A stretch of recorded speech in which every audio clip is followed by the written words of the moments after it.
Olá, que bom que você está aqui conosco em mais um Célula Online e hoje nós vamos ver dentro da temática o discípulo, uma vida de obediência integral ao Senhor Jesus. Dentro da temática do comprometimento, nós vamos ver a lição de número 19. Deus quer o primeiro e o melhor de tudo da nossa vida. Repetindo, Deus quer o primeiro e o melhor de tudo da nossa vida. Ok? Vamos lá, vou ler um versículo no Evangelho de Mateus, capítulo 22, versículos 37 e 38. Jesus respondeu: ame o Senhor seu Deus de todo o coração. Preste atenção que ele usa a expressão todo. De toda a tua alma, de todo o teu entendimento ou da sua mente. Este é o primeiro e o maior mandamento. Aliás, todos os outros se baseiam, se fundamentam neste grande mandamento. Ok? Primeiro ponto, dividindo corretamente a Escritura para nivelamento espiritual, teológico, dos membros do grupo de comunhão. Não coloquei referências, apenas fiz perguntas provocativas para que haja uma discussão dentro do grupo. Primeiro ponto, o Senhor quer o primeiro e o melhor de nós em cada área. É geral ou é específico? Fica aí para vocês discutirem. Segundo ponto, em qual área tenho sido negligente? Aqui a gente provoca uma autorreflexão, cada um fazendo um diagnóstico correto, sincero diante de Deus. Aonde que eu estou sendo negligente? Em qual área? Porque eu tenho que olhar para essa área e planejar alguma coisa com relação a esse tipo de problema. Terceiro, onde estou precisando de um reforço? É uma área que eu já tenho trabalhado, mas ainda está capengando. Então eu preciso me concentrar ali naquela área. Então você também vai fazer uma retrospectiva aí da tua vida e com a ajuda do Espírito Santo você vai perceber aonde você precisa de um reforço. Outro ponto. Tenho um planejamento para melhorar o nível da minha excelência, porque Deus quer a excelência, Ele quer o melhor, como a gente viu na lição passada, né? E eu tenho que planejar a minha vida no sentido de obter excelência naquelas áreas que eu estou entregando ao Senhor como serviço, como um discípulo, como um adorador, como um mordomo na presença de Deus, ok? Então eu tenho que ter esse planejamento, porque nada vai acontecer por acaso. Assim, vamos deixar para ver como é que fica. Isso não funciona, isso não é de Deus. O discípulo, ele planeja intencionalmente, com inteligência, com prudência, com zelo, aquelas áreas que precisam ser trabalhadas, ok? E por último, intimidade é a garantia para perseverar, para permanecer na presença de Deus? É um ponto que nós precisamos ter uma convicção muito clara, ok? Para que a gente não esmoreça e não retroceda pelo meio do caminho. Ok? Feito isso, vamos ver alguns pontos. O primeiro ponto importante que nós devemos trazer aqui é o seguinte: uma oferta de um cordeiro sem defeitos.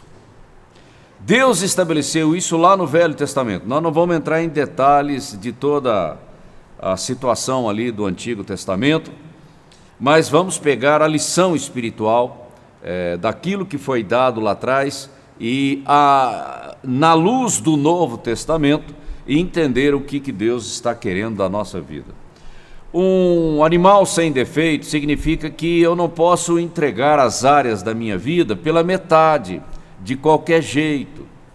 É o mesmo princípio espiritual. Deus quer o melhor de tudo, o primeiro e o melhor de tudo, ok? E isso é um princípio espiritual que nós devemos acatar e praticar na nossa vida, porque isso traz bênção. Eu só vou experimentar o melhor de Deus quando eu entrego.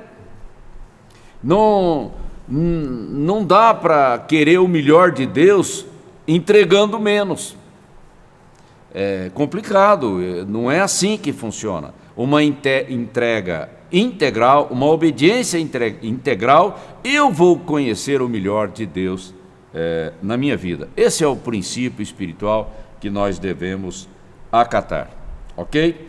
Então Deus, Ele quer a primazia, Ele quer a prioridade, Ele quer a proeminência, Ele quer a preeminência. Ou seja, Ele tem que ser o primeiro em todas as situações, em todas as áreas da nossa vida. Segundo ponto importante aqui, a questão do primogênito. É outra lição espiritual que nós devemos observar. Os primogênitos pertenciam ao Senhor. Está lá no Velho Testamento, depois quem quiser pode pesquisar e vai encontrar muitas informações. E na apostila tem um detalhamento um pouco melhor, ok? Deus considera o primogênito como aquele que é mais excelente, aquele que é mais estimado. E numa cultura patriarcal, o primogênito é sobremaneira valorizado. Então, quando você se apega naquilo, Deus quer aquilo. Aí você fala, mas por quê? Porque Deus não quer que nada esteja em competição com Ele. Eu tenho que entregar tudo. Aí ele dá tudo dele para mim. Então, é uma troca que exige uma entrega completa, integral, da minha parte para receber o melhor de Deus na minha vida. Ninguém vai ser feliz, ninguém vai ter uma comunhão plena com Deus entregando coisas pela metade. Ou algumas coisas e outras não entregando. Assim não funciona. A nossa vida espiritual ela fica travada. E é isso que nós temos que prestar atenção nos princípios que Deus estabeleceu na sua palavra para nós praticarmos. É assim que nós vamos conhecer a boa, a santa, a agradável, a perfeita vontade de Deus na nossa vida. Então, Deus não quer que nada esteja em competição com Ele. Esse é o princípio por trás de tudo isso, ok? Então eu vou ler aqui uma frase de um autor desconhecido que traz o resumo disso tudo que nós estamos falando. O mais querido objeto que já tenha conhecido, pode ser qualquer coisa, seja esse objeto o que for, seja lá o que for, ajuda-me, Senhor, a tirá-lo do trono da minha vida e a adorar somente a Ti. Ou seja, diante de Deus nada pode permanecer como sendo uma coisa mais importante, ok? Esse é o resumo daquilo que nós estamos falando. As primícias, uma outra coisa também que está lá no Velho Testamento e que nós temos que absorver os princípios espirituais. Os primeiros frutos, você tem que oferecer a Deus numa atitude de gratidão, reconhecendo que Ele é o provedor e a garantia de uma colheita maravilhosa. Ok? Não é fruto do acaso, esse ano eu dei sorte. Esse tipo de linguagem não procede da palavra de Deus. Isso vem da cultura do homem, que ignora Deus. Não, as primícias mostram a minha dependência, a minha gratidão, a minha confiança que Deus começou e vai concluir aquela colheita maravilhosa. É com essa atitude que eu semeio, e é assim que eu colho. Esse é o princípio que nós devemos observar. E primícias fala em primeiro lugar, né? A primeira colheita eu ofereço, eu movimento diante de Deus numa atitude de louvor, de adoração, de gratidão e de confiança, ok? Então, na questão dos animais, quando eles eram sacrificados, algumas partes as pessoas poderiam consumir, o levita ou aquele que está oferecendo, isso tem lá as regras no Velho Testamento, mas a gordura não poderia ser consumida pelas pessoas, tinha que ser oferecida a Deus. É um incenso que sobe, é um incenso, o cheiro suave que sobe diante de Deus. Então Deus vai estabelecendo regras que têm um profundo conteúdo espiritual, ok? Muito bem, eu só posso experimentar o melhor de Deus quando eu entrego a minha vida para Ele. Essa é a equação correta. Não posso experimentar o melhor de Deus retendo coisas na minha vida. Não funciona. Não se iluda, ok? Por isso que não é uma questão de método, de técnica. 7 semanas, 7 passos. Não é nada disso. É entrega. Qual a profundidade, a amplitude da entrega que eu estou fazendo diante de Deus? É aí que eu vou conhecer o melhor de Deus, ok? Outro ponto que também vai na mesma linha, a primeira massa da farinha, o bolo que era feito, deveria ser oferecido a Deus. E aqui não é só a questão dos sacrifícios lá no templo, mas na vida secular, na vida do dia a dia, tudo tem que ser para Deus, como para o Senhor, com alegria, com gratidão, com reverência diante dele. Não existe separação entre a vida secular e a vida espiritual, é uma coisa só, porque senão o nosso cristianismo, ele é um cristianismo dividido. Na igreja, nas questões espirituais, eu sou uma coisa, lá fora eu sou diferente. Isso não existe, isso é uma contradição. Então, todas as áreas, todos os aspectos da minha vida devem estar rendidos diante do Senhor, numa atitude de alegria, de gratidão, de esperança, porque Deus é fiel. E isso é para estimular a nossa fé, estimular a ousadia da nossa fé diante dele, a nossa dependência, o nosso descanso nas mãos do Senhor. Sabe por quê? A questão da idolatria ela é muito sutil. Eu me torno aquilo que eu adoro. Sabe, existe essa frase já bem conhecida. Eu me torno como aquilo que eu adoro.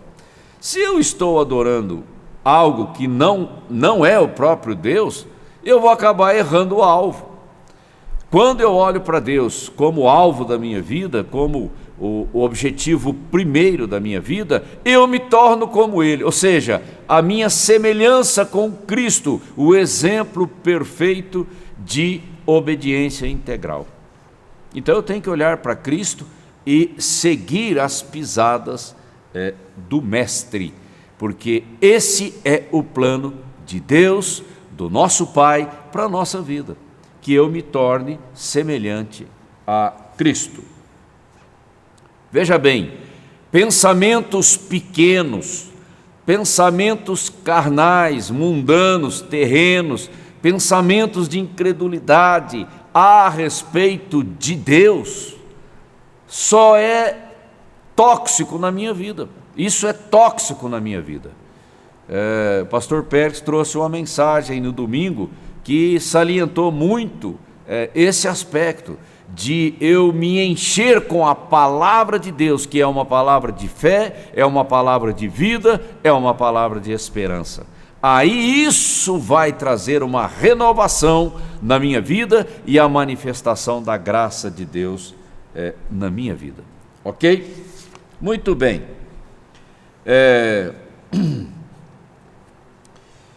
Aqui eu cito outros exemplos, mas só para não ganharmos tempo aqui, porque a lição é muito grande, eu já vou para o outro ponto. O reino antes de tudo, esse é outro ponto marcante.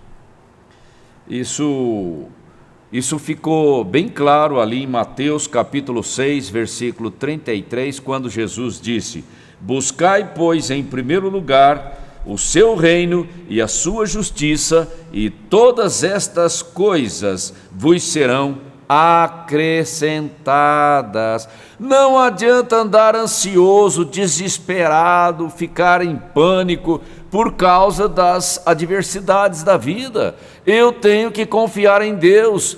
Eu tenho que confiar no seu poder e na sua fidelidade. Ele me ama e Ele quer o melhor para a minha vida. Não posso entrar em desespero, porque senão meu cérebro vai para outro lugar. Ele pega outro rumo e isso não vai abençoar a minha própria vida e não vai trazer nenhuma colheita saudável na minha vida. Ok? Então, todos esses exemplos que a gente veio dando até aqui é para mostrar que Deus tem que estar em primeiro lugar. A Bíblia diz que vocês não recebem porque vocês não pedem. E quando pedem, pedem mal. Não sabem pedir. É a maneira correta de você se aproximar de Deus, a maneira correta de você se derramar na presença dEle, mostrando a Ele que você confia nele. E a Bíblia diz: bem-aventurado aquele que confia no Senhor, bem-aventurado aquele que espera no Senhor. Essa é a equação da fé. O nosso cérebro é totalmente renovado, preenchido com pensamentos de fé. A palavra de Deus circulando na minha corrente sanguínea o tempo todo, trazendo renovação na minha vida, trazendo milagre na minha vida, trazendo o sobrenatural de Deus na minha vida. Quando você coloca Deus em primeiro lugar. A ansiedade, você tira Deus do trono e coloca o problema no trono. Como é que você quer uma solução se o problema está no trono? Não, Deus, o Senhor Jesus Cristo, a palavra de Deus, o Espírito Santo, eles têm que estar no trono, porque aí sim eu vou semear corretamente e vou colher corretamente. Veja bem, o Senhor não quer que o seu coração esteja dividido com relação a Ele. Ele tem que estar em primeiro lugar. Eu não posso dividir o amor do meu coração com outras coisas, criando ídolos na minha vida. Não, de maneira nenhuma. Deus é tudo na minha vida, vivendo ou morrendo, não interessa, eu vivo para Cristo.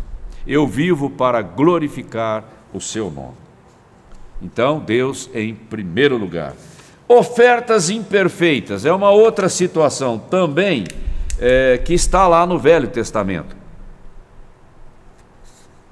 Aí entra a questão da ambição, do egoísmo, da mesquinharia, da avareza. Não, isso é destrutivo na nossa vida. Dar uma coisa defeituosa para o Senhor, com o objetivo de ganância, de ganhar alguma coisa no mercado, não é? Como era feito, como acontecia lá no Velho Testamento.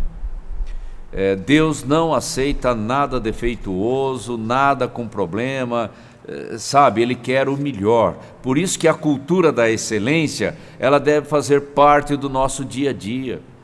Não é de qualquer jeito. Isso aqui não é importante, então vai de qualquer jeito. Não! Tudo que nós fazemos como para o Senhor. Não fazemos para os homens, fazemos para Deus. Os homens são abençoados quando eu faço para Deus. Não é o aplauso, não é a audiência, né? Não é as pessoas que vão guiar a minha vida, mas é Deus quem guia a minha vida. Quando eu estou na trilha certa, a minha vida tem uma influência poderosa, abençoadora na terra. Ok? E quanto a nós, agora caminhando para o final aqui do nosso estudo, como é que eu faço?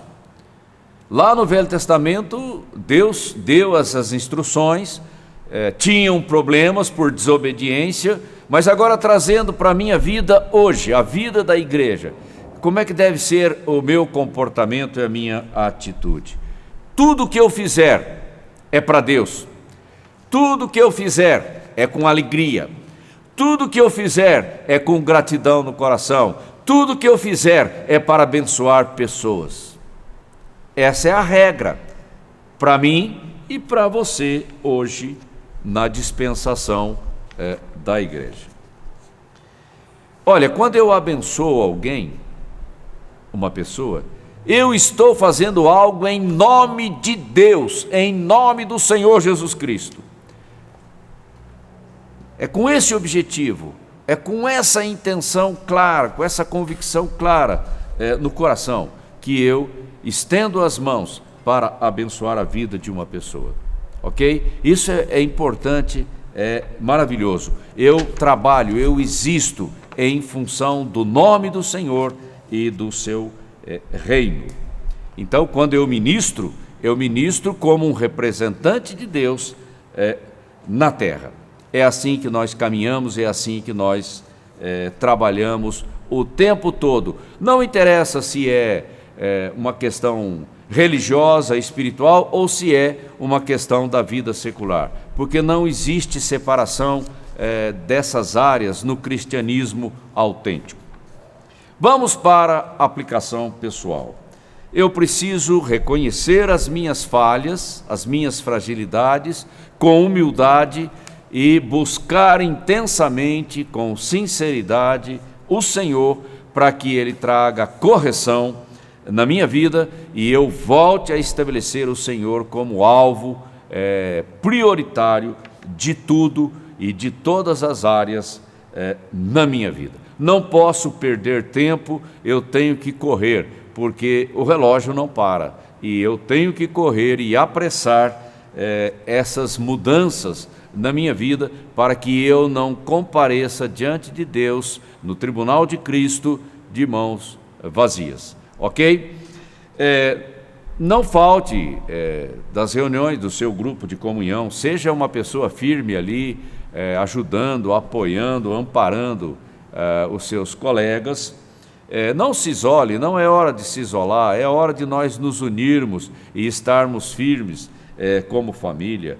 Esteja sempre disposto, disponível para abençoar, para ser usado por Deus, Deus abrindo portas de famílias de paz para que você possa estar se envolvendo no trabalho de evangelismo e de discipulado. A igreja nunca para, nós não tiramos férias, nós estamos sempre atentos, observando aqueles que precisam de ajuda, e nós temos que estar o tempo todo orando e procurando ajudar essas pessoas. Procure estabelecer contato com aquelas pessoas novas que estão se achegando agora, seja no grupo de comunhão, seja na igreja. Saia daquele grupinho de velhos conhecidos e comece a estabelecer uma unidade mais ampla, mais profunda, maior com os novos que estão se achegando. E chegue mais cedo na celebração para orar, para ajudar e para receber bem as pessoas, e que você possa estar sendo cooperativo na obra do Senhor. Agradeço aí pela tua conexão e conto com você a semana que vem. Deus te abençoe.